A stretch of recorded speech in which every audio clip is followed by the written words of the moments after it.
Hello everyone, and welcome back to our weekly series of Is the Shrine Worth It? The series where we look at the perks in the Shrine of Secrets and see if they're really worth your 2,000 iridescent shards each.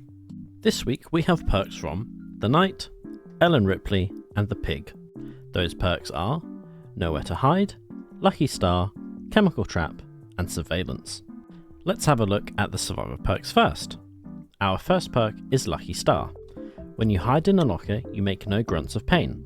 After exiting the locker, you see the aura of the closest generator and all survivors, leaving no pools of blood and making no grunts for 30 seconds.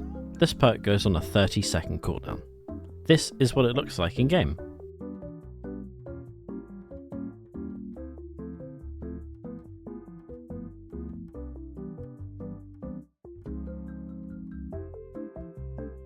This perk is super good in loads of different scenarios.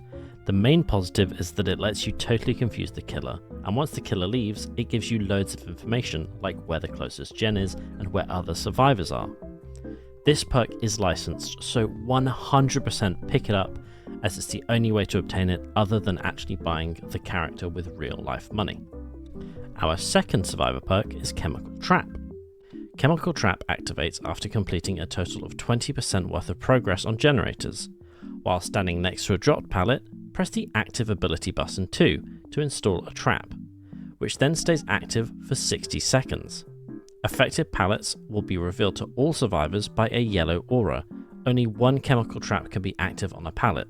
When the killer performs the break action on the pallet, the chemical trap explodes. They are slowed by 50% for 4 seconds. This is what it looks like in game.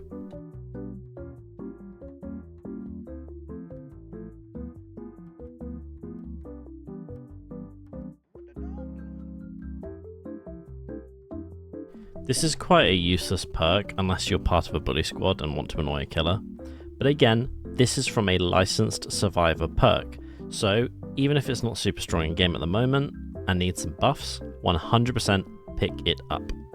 Let's move on to the killer perks. Our first killer perk is Nowhere to Hide. Whenever you damage a generator, reveal the aura of all survivors standing within 24 meters of your position for 5 seconds. Here's what it looks like in game.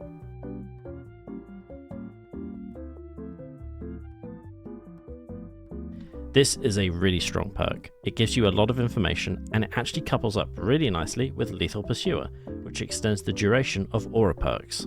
This is not licensed like the other perks in the shrine.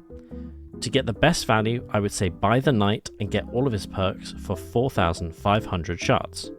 If you're low on shards and just want this perk, I would still say it's 100% worth getting it, as it really is that good. Our second killer perk and final perk of the shrine is Surveillance.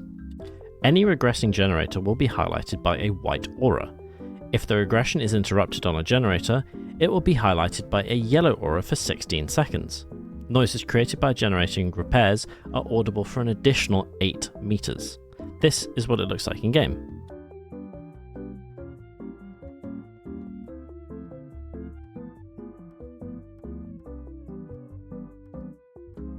This is a super strong perk and a very meta way to keep pressure on the map.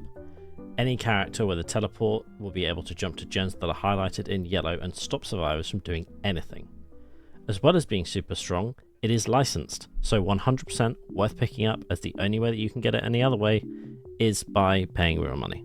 So to recap, I would say that every single one of these perks is worth buying.